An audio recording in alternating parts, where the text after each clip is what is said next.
Welcome to the Texas Instruments fourth quarter 2023 earnings release conference call. I'm Dave Paul, Head of Investor Relations, and I'm joined by our Chief Financial Officer, Rafael Lizardi. For any of you who missed the release, you can find it on our website at ti.com/ir. This call is being broadcast live over the web and can be accessed through our website. In addition, today's call is being recorded and will be available via replay on our website. This call will include forward-looking statements that involve risks and uncertainties that could cause TI's results to differ materially from management's current expectations. We encourage you to review the notice regarding forward-looking statements contained in the earnings release published today, as well as TI's most recent SEC filings for a more complete description. I'd like to provide some information that's important for your calendars. Next week, on Thursday, February 1st at 10 a.m. Central Time, we'll have our capital management call. Similar to what we've done in the past, Rafael and I will summarize our progress and provide some insight into our business and our approach to capital allocation as we prepare for the opportunity ahead. Moving on, today we'll provide the following updates. First, I'll start with a quick overview of the quarter. Next, I'll provide insight into fourth quarter revenue results with some details of what we're seeing with respect to our end markets.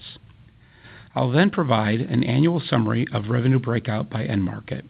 And lastly, Rafael will cover the financial results and our guidance for the first quarter of 2024. Starting with a quick overview of the quarter.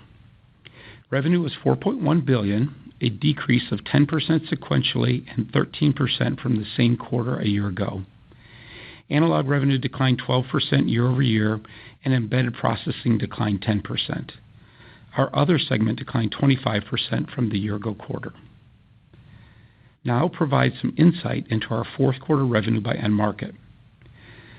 Our results reflect increasing weakness in industrial and a sequential decline in automotive as customers work to reduce their inventory levels. Similar to last quarter, I'll focus on sequential performance as it's more informative at this time. First, the industrial market was down mid-teens as we saw that increasing weakness. The automotive market was down mid-single digits after 3.5 years of very strong growth. Personal electronics was about flat. And next, communications equipment was down low single digits. And lastly, enterprise systems grew low single digits. In addition, as we do at the end of each calendar year, I'll describe our revenue by end market. As a percentage of revenue for 2023, industrial was 40%, automotive was 34%, personal electronics 15%, communications equipment 5%, enterprise systems 4%, and other was 2%. In 2023, industrial and automotive combined made up 74% of TI's revenue, up about 9 percentage points from 2022 and up from 42% in 2013. We see good opportunities in all of our markets, but we place additional strategic emphasis on industrial and automotive. Our industrial and automotive customers are increasingly turning to analog and embedded technologies to make their end products more reliable, more affordable, and lower in power. These trends have resulted and will continue to result in growing chip content per application, which will drive faster growth compared to our other markets. Rafael will now review profitability, capital management, and our outlook. Thanks, Dave, and good afternoon, everyone. As Dave mentioned, fourth quarter revenue was $4.1 billion. Gross profit in the quarter was $2.4 billion, or 60% of revenue. From a year ago, gross profit decreased primarily due to lower revenue, higher manufacturing costs associated with planned capacity expansions, and reduced factory loadings. Gross profit margin decreased 650 basis points. Operating expenses in the quarter were $898 million, up 4% from a year ago and about as expected. On a trailing 12-month basis, operating expenses were $3.7 billion, or 21% of revenue. Operating profit was $1.5 billion in the quarter, or 38% of revenue. Operating profit was down 30% from the year-ago quarter. Net income in the fourth quarter was $1.4 billion, or $1.49 per share. Earnings per share included a 3-cent benefit for items that were not in our original guidance. Let me now comment on our capital management results, starting with our cash generation. Cash flow from operations was $1.9 billion in the quarter. Capital expenditures were $1.1 billion in the quarter. In the quarter, we paid $1.2 billion in dividends and repurchased $65 million of our stock. We also increased our dividend per share by 5% in the fourth quarter, marking our 20th consecutive year of dividend increases. In total, we have returned $4.9 billion in the past 12 months to owners. Our balance sheet remains strong with $8.6 billion of cash and short-term investments at the end of the fourth quarter. Total debt outstanding was $11.3 billion with a weighted average coupon of 3.5%. Inventory at the end of the quarter was $4 billion, up $91 million from the prior quarter, and days were 219, up 14 days sequentially. Now let's look at some of these results for the year. In 2023, cash flow from operations was $6.4 billion. Capital expenditures were $5.1 billion. Free cash flow for 2023 was $1.3 billion, or 8% of revenue. Our free cash flow reflects the strength of our business model, as well as our decisions to invest in 300mm manufacturing assets and inventory to support our overall objective to maximize long-term free cash flow per share, which we believe is the primary driver of long-term value. Turning to our outlook for the first quarter, we expect TI revenue in the range of $3.45 to $3.75 billion, and earnings per share to be in the range of 96 cents to $1.16. We now expect our 2024 effective tax rate to be about 13%. In closing, we will stay focused in the areas that add value in the long term. We continue to invest in our competitive advantages, which are manufacturing and technology, a broad product portfolio, reach of our channels, and diverse and long-lived positions. We will continue to strengthen these advantages through disciplined capital allocation and by focusing on the best opportunities, which we believe will enable us to continue to deliver free cash flow per share growth over the long term. With that, let me turn it back to Dave. Thanks, Rafael. Operator, you can now open the lines for questions. In order to provide as many of you as possible an opportunity to ask your questions, please limit yourself to a single question. After our response, we'll provide you an opportunity for an additional follow-up. Operator? Thank you. And at this time, we will be conducting a question-and-answer session. If you would like to ask a question, please press star 1 on your telephone keypad. A confirmation tone will indicate your line is in the question queue. You may press star 2 if you would like to remove your question from the queue.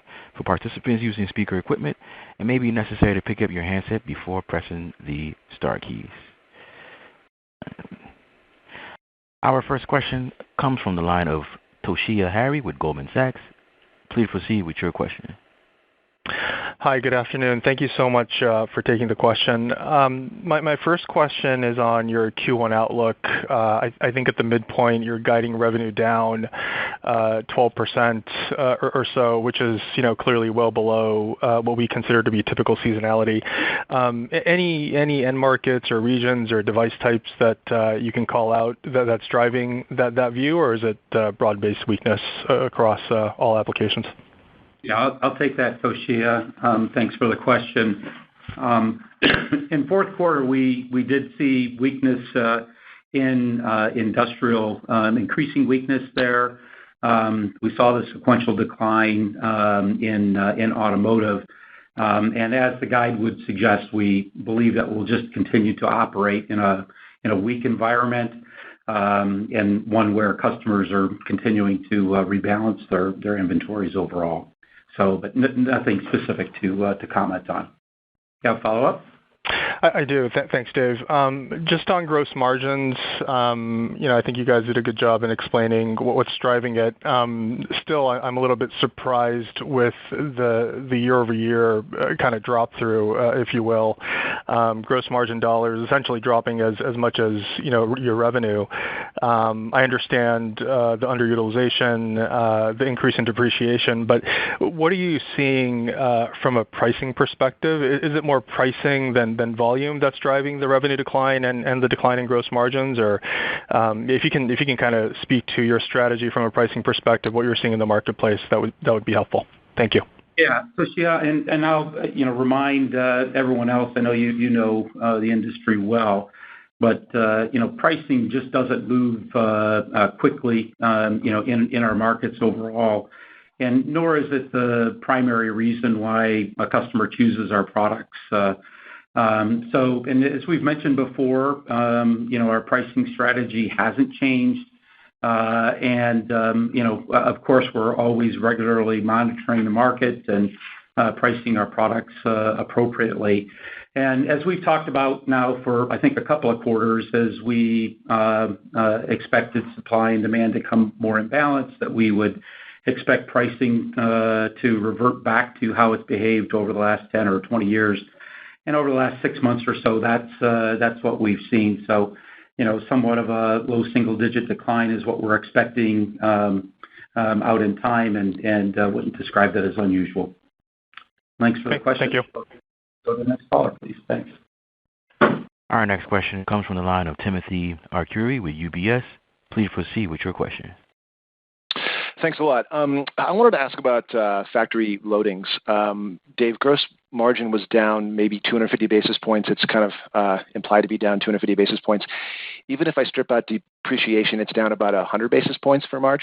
So it seems like utilization's coming down a bit, and CapEx also came in a little bit lower too for December. So the first question on that is, can you talk about loadings? Is March going to be the bottom in loadings, and we should see inventory begin to come down also in March? And then I had a follow-up on that too. Yeah. So no, thanks for the question. So step back, in third quarter, at the end of third quarter, we talked about this. As we have neared our inventory levels, then we have adjusted our factory loadings accordingly. So in third quarter, we did some of that, and that had an impact on gross margins on underutilization. Fourth quarter adjustment was bigger than third quarter. And now going into first quarter, we're taking that adjustment further. So the first quarter adjustment on underutilization will be bigger. But we continue to have an upward bias on inventory as we continue to build the right buffers for the right parts to be ready on the other side of the cycle. So a follow-up? I did, yeah. So then on CapEx, can you talk about that? It was a little lower. It's running actually quite a bit below the $5 billion run rate now. So are you actually cutting CapEx now since you're bringing down factory loadings? Thanks. No, we're not. In fact, CapEx came in as expected, $5.1 billion, and we've been talking about $5 billion per year. So it was right on target. And you should expect, and we expect, to continue running at about $5 billion per year through 2026 as we complete the investment plans that we've been talking about. Great. Thanks, Tim. We'll go to the next caller, please. Our next question comes from the line of Chris Danely with Citibank. Please proceed with your question. Hey, thanks, guys. Just to follow up on the utilization rates.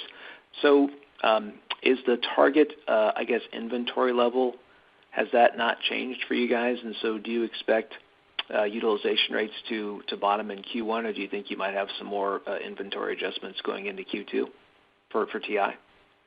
Yeah. No, thanks, Chris. So broadly speaking, our inventory targets have not changed over the last 6-9 months through this cycle. So we still have some ways to go, clearly less than we did 6 months ago. But we still have some ways to go on that front. At one point, I talked about $4 to $4.5 billion worth of inventory. So that's in the ballpark, and we just finished just shy of $4 billion. But as far as when underutilization bottoms, that's going to depend on revenue expectations. And at this point, we're only, as always, we only give one quarter at a time. So we'll see where we are 90 days from now, and we'll tell you about that. Yeah, maybe I'll just add that our target inventory is set, really by device. It's we look at things like how many customers are buying the product, what the buying patterns look like, how long it takes us to manufacture the product. So it's really a bottoms-up plan built on that very, very specifically. So That's what drives that target overall, and we want to have inventory positioned to support growth over the long term. Just as a side comment. So that follow on, Chris? Yeah, thanks, guys. I guess just a little bit of color on the end market commentary. Thanks for that. On the industrial side, it sounds like most of the downside is due to excess inventory, not demand. I just was hoping you could confirm that. And then with automotive weakening, is there any reason why automotive wouldn't fall under the same issues that the industrial end market / inventory would as well? Yeah. So I'll start, Rafael, if you want to add anything. I would say that the demand signals that we get from customers are orders that they place, whether that's either directly or through consignment feeds. So that's the data that we can see. We actually can't see their inventory levels. We can anecdotally, as we see a market like personal electronics is down 30-40%. We know handsets and PCs, that market hasn't gone down as much as that. So we know anecdotally that we're shipping below demand. So we believe that that's what's going on in industrial. We have customers who have told us that they have built inventory and plan to correct that. So having a real clear picture of what their demand looks like and their channel inventories look like isn't something that we can see directly overall. So the comment on automotive, we know that customers there did want to build inventory, and we believe that they're in a good position now, so it wasn't surprising that we saw a sequential decline there. So thanks, Chris. We'll go to the next caller, please. Our next question comes from the line of Tom O'Malley with Barclays. Please proceed with your question. Hey, and thanks for taking my question, guys. I just wanted to understand the linearity of the industrial and automotive declines. When you set out in the quarter, baked into your expectations, were you kind of looking at these two businesses both a little bit better than they came in, or was one a bit worse than the other versus your expectations? And then just in terms of the timing of the quarter, it looks like your finished goods inventory went up a bit more than your other buckets. And I just wanted to understand, is that just because later in the quarter customers were signaling some weaker trends, or is there any reason behind the dynamic there? Thank you. So let me start with the second part of the question, and Dave, you want to take the first one? But sure. No, the second part, that's just a reflection of our ability to build those inventory buffers that we were talking about. And what you're seeing there is on the finished goods side. That's one, as Dave alluded to earlier, that's one set of targets that we have. That's at the finished goods level. Remember, we have 100,000 different parts, and the vast majority of those are what we call catalog, which means they sell to many, many customers. So we want to build a certain finished good level for each one of those parts. But we're also building at the chip level. Think of a chip can go into 2, 3, 10 different finished goods. So it works out well to have some chip level inventory operationally. But you also want to have finished goods. So that's what you saw there. Yeah.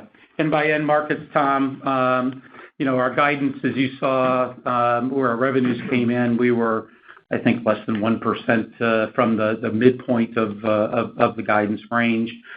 So the business came in about as we expected, and nothing unusual versus our expectation in industrial or automotive overall. So thanks. Thank Do you you. have a follow-up for that? That was a two-part question. Sure. That counts as Yeah. Okay. All right. Appreciate it, guys. Thank you. We appreciate it.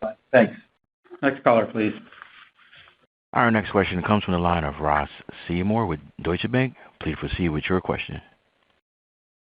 Hi, guys. Just wanted to ask about the product side, the analog versus embedded. Embedded had a significantly better year, dropping 3% versus the analog down 15%. I know there's very different end market exposures for those, but were there other competitive dynamics, pricing dynamics, strategic focus dynamics, anything else to explain the difference between the performance of those two segments? Yeah, Ross, I think your instincts are spot on that, the first lens to look at things is through the end markets, and embedded is heavied up in industrial and automotive, so revenues there were stronger for a longer period of time. The second consideration is that embedded relies on foundry wafer supply more heavily. Most of our analog business is done internally, so there the constraints lasted longer and have now been resolved and are behind us, so that created some of the lag between there as well. So, and as you know, our CapEx plans and spend will have more of our wafers overall built internally, which is inclusive of embedded. You have a follow-on? Yeah, I do, and it's kind of a cyclical question. You guys are astute students of cyclicality of this whole industry. I think this is going to be, including your guide, the sixth quarter of negative year-over-year comps. Do you see anything that's TI specific that's different this cycle? You know, pricing just got so good before, now it's a bigger headwind. You kind of addressed the pricing dynamic a little bit before, but what's making this duration so much longer, and is any of it TI specific? Yeah, Ross, I think I'll make a comment, and Rafael, if you want to add anything. All cycles are the same, and they're all different, right? As we've all studied them over time.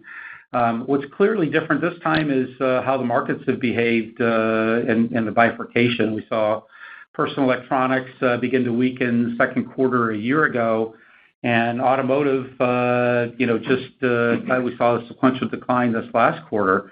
So in the other markets, somewhere in between. So, and then in addition, I think that, we've had lots of other noise that's inside of the system, whether that's been pricing, as you mentioned. We've had non-cancelable, non-reschedulable orders and other longer-term contracts that have required customers to take product that they don't need. Whether companies are using distributors more heavily than others. So all of that adds noise into it. So I think, we just need to let that noise wring itself out over the cycle.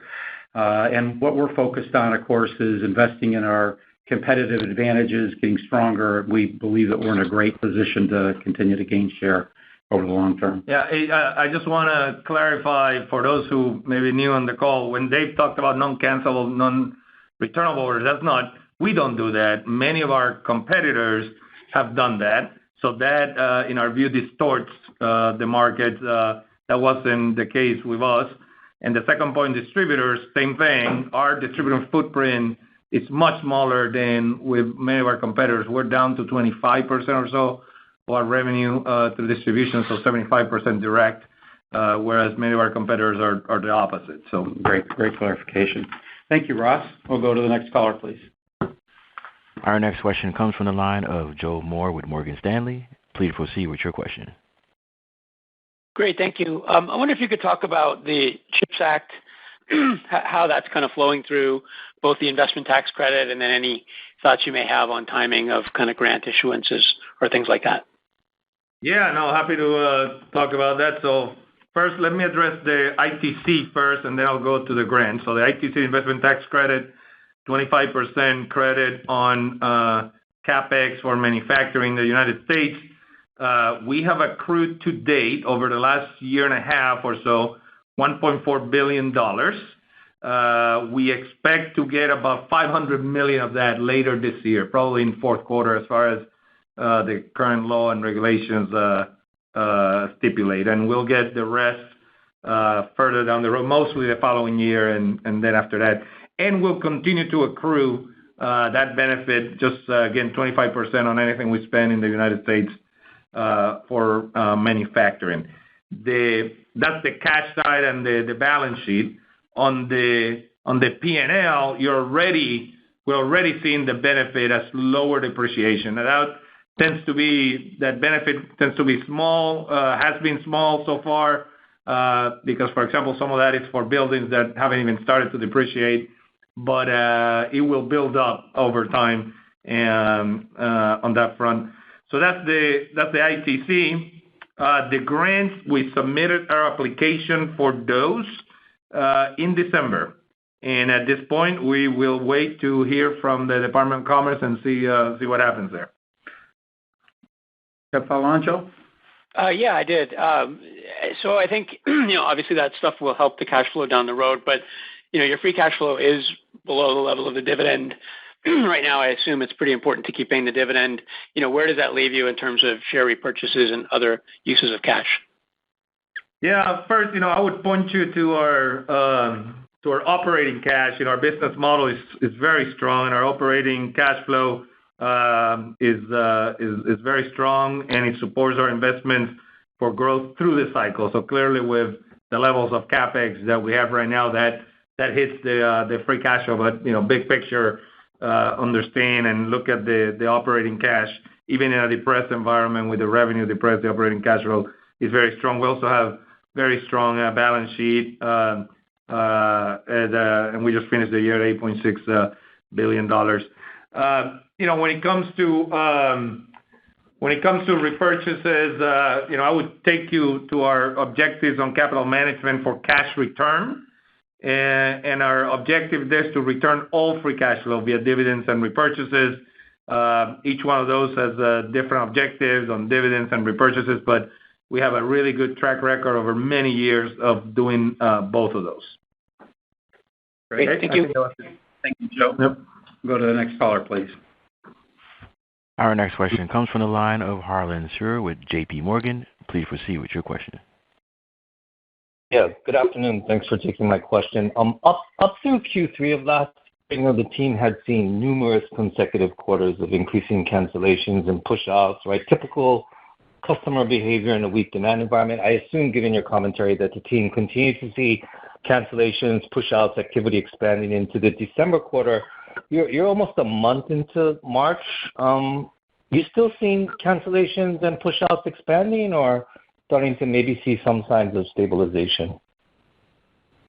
Yeah, Harlan, as you would expect, we have seen cancellations in the quarter, and fourth quarter had remained elevated.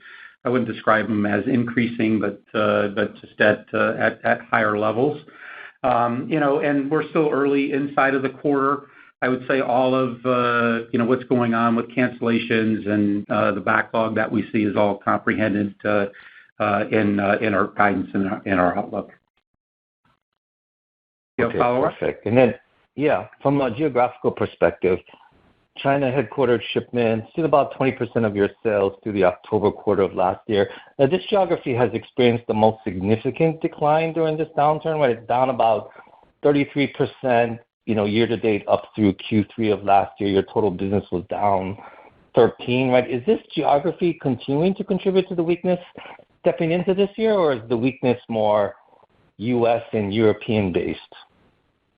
Yeah, I would say when you look regionally this quarter, from a dollar standpoint, you've got sequentially all the regions were down, with the exception of the rest of Asia.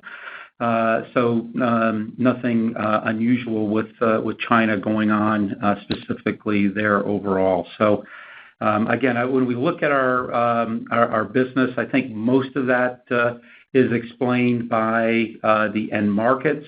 And certainly, we hadn't seen a recovery inside of China that I think most of us were expecting.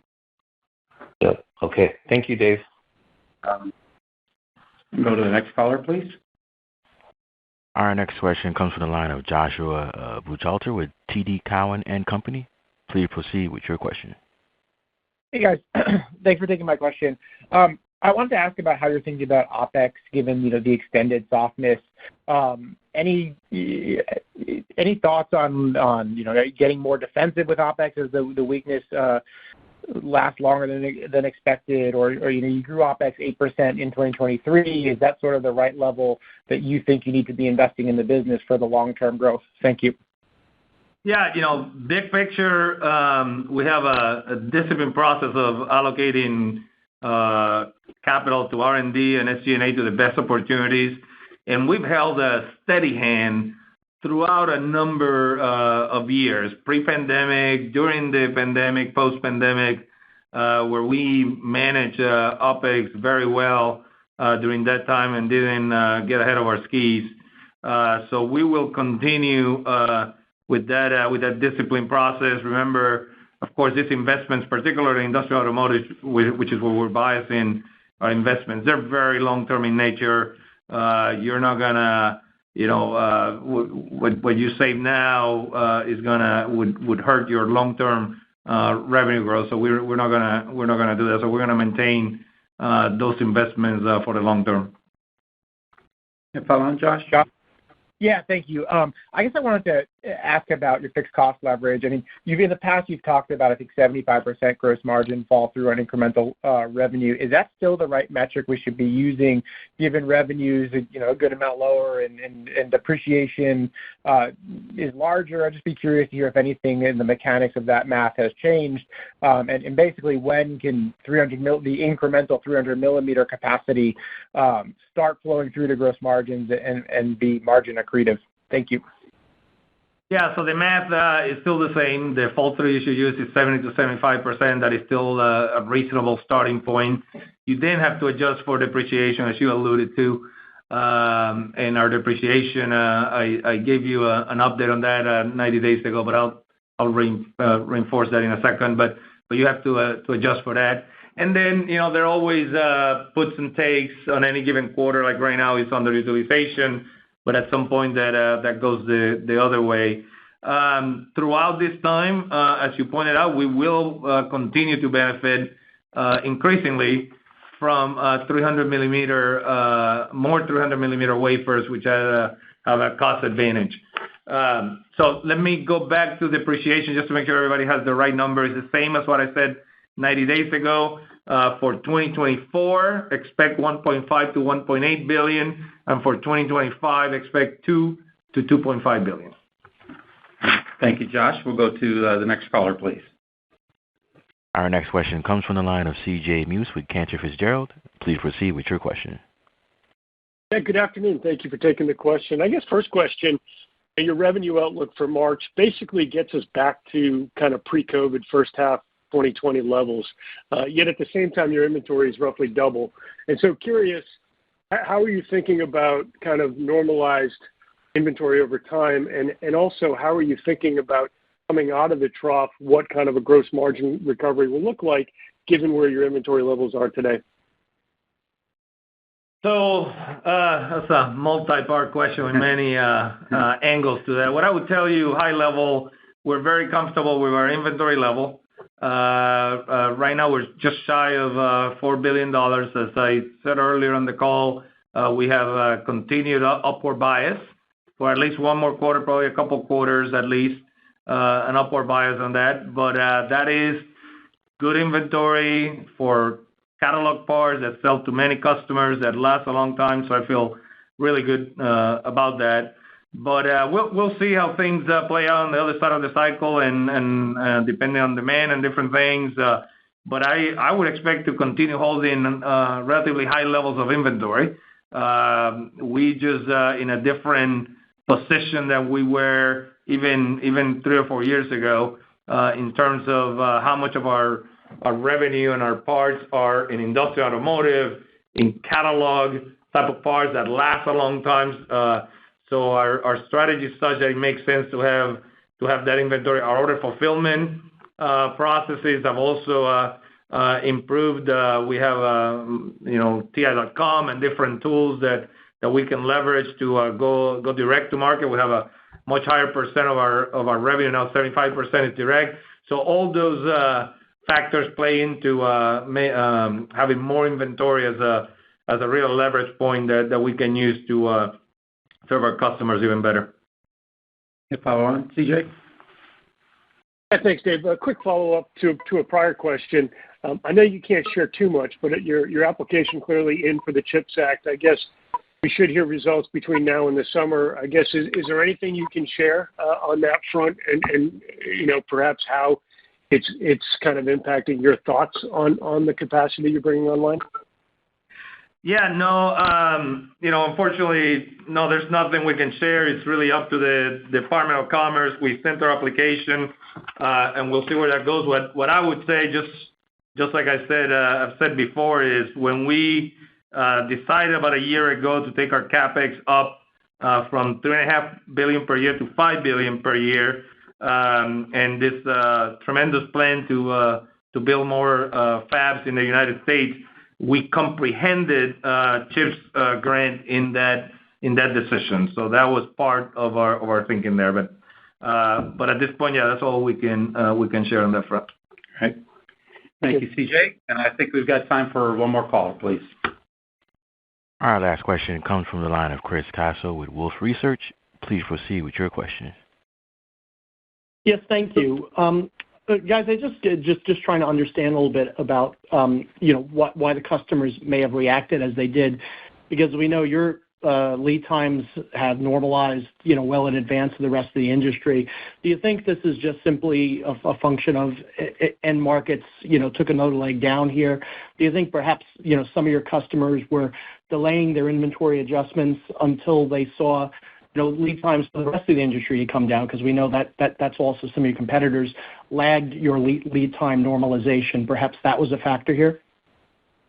Yeah, Chris, as you know, that you can't pin it on one thing, especially we've got well over 100,000 customers and 80,000 products that we're managing.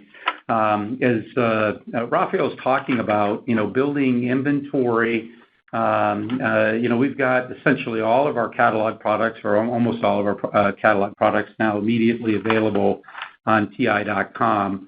And our objective with inventory and the capacity we're putting on place is to have our customer service metrics remain high, which means keeping lead times stable. So, I think in some markets we've seen customers that have told us that they were planning and have built their capacity and their inventories to grow at 25% in the coming year, and they showed up and their plans changed and they're only going to grow 10%, right? So they told us they won't be ordering product for some time as they equalize those numbers.